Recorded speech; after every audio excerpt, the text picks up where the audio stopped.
Bismillahirrahmanirrahim. Assalamualaikum warahmatullahi wabarakatuh. Hai, perkenalkan nama saya Siti Sarananda dengan NPM 2511 050 10134. Baik, saya di sini saya ingin menjelaskan beberapa hadis yang saya pahami, saya hafalkan, dan insya Allah saya amalkan dalam kehidupan saya. Yang pertama itu ada dari hadis Ibnu Abbas yang berbunyi Bismillahirrahmanirrahim. An Ibnu Abbas qala Rasulullah sallallahu alaihi wasallam laisa minna man lam yarham sagirona wa yuwakkir kabirona wa ya'muru bil ma'rufi wa yanha 'anil munkar. Yang artinya, bukanlah termasuk golongan kami orang yang tidak menyayangi yang lebih kecil, tidak memuliakan yang lebih tua, tidak menyuruh berbuat baik, dan tidak mencegah perbuatan munkar.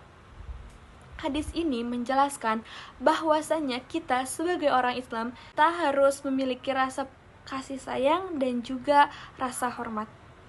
Dalam Islam, kita tidak hanya mengatur hubungan kita dengan Allah SWT, tapi kita juga mengatur hubungan kita dengan sesama manusia. Dengan cara kita menghormatinya, dan juga dengan cara kita membantunya, dan juga memberi kasih sayang. Lalu, kata bukanlah seseorang dari kami di sini itu, Rasulullah SAW menegaskan bahwa itu sangat jauh dari ajaran Rasulullah dan tidak termasuk dari ajaran Islam. Lalu, kita sebagai yang lebih muda, kita harus bisa memuliakan yang lebih tua. Mengapa? Karena memuliakan orang yang lebih tua dari kita atau menghormati orang yang lebih tua dari kita itu adalah salah satu akhlak yang mulia. Dengan cara kita mendengarkan nasihatnya, kita tidak melawan atau membentaknya, dan kita menghargai apa yang mereka sampaikan kepada kita. Dan juga orang yang lebih tua harus menyayangi orang yang lebih muda. Dengan cara kita mengajarkannya, mendidiknya dengan baik, tidak menghinanya karena dia lebih muda dari kita, sehingga orang yang lebih muda dari kita itu bisa merasa kalau dia itu disayang oleh kita, dihargai dari kita walaupun kita lebih tua. Lalu kita harus berbuat kebaikan bukan hanya untuk diri sendiri, untuk orang lain juga. Contohnya kita mengajak sholat, kita melarangnya untuk berbohong dan berbuat zolim. Selain berbuat kebaikan, kita juga harus mencegah kemunkaran. Seperti kita mengingatkan bahwasanya pembulian itu perbuatan yang tidak baik, dan juga kita mengingatkan kita tidak boleh berbohong karena itu termasuk sifat yang zalim. Hadis kedua yaitu Bismillahirrahmanirrahim. Ma nahala walidun waladan min nahlin afdala min adabin hasan. Tidak ada pemberian yang lebih utama dari orang tua kepada anaknya selain pendidikan. Hadis riwayat Al-Hakim. Hadis ini menjelaskan bahwasannya pemberian orang tua atau hadiah atau warisan yang utama itu bukan dari harta, kekayaan, atau kekuasaan, melainkan pendidikan dan akhlak yang baik. Selain itu, pendidikan sangat penting bagi seorang anak, karena pendidikan adalah bekal utama. Dengan berpendidikan, anak akan lebih mudah membedakan mana yang baik dan benar, bersikap sopan dan santun, lalu juga menghormati orang lain, dan akan lebih baik menjalani hidupnya. Lalu, adab dan harta lebih penting yang mana?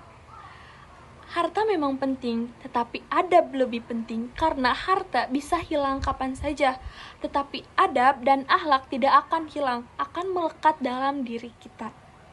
Juga adab dan akhlak juga pendidikan bisa menjadi bekal kita di dunia maupun di akhirat. Oleh karena itu, orang tua harus bisa mengajarkan, mendidik, mendampingi, dan juga membimbing anaknya dalam pendidikan. Juga harus bisa mengajarkan akhlak yang baik kepada anaknya. Hadis ketiga yaitu Bismillahirrahmanirrahim. Man dalla ala khairin falahu mislu ajri fa'ilihi rawahu Muslim, yang artinya barang siapa yang menunjuki kepada kebaikan maka dia akan mendapatkan pahala seperti orang yang mengerjakannya. Rawahu Muslim. Hadis ini menjelaskan bahwasannya jika seseorang menunjuki atau mengajak kebaikan maka dia akan mendapatkan pahala seperti orang yang mengerjakannya. Contohnya, kita mengajak dia sholat, maka kita akan mendapatkan pahalanya karena kita yang mengajaknya.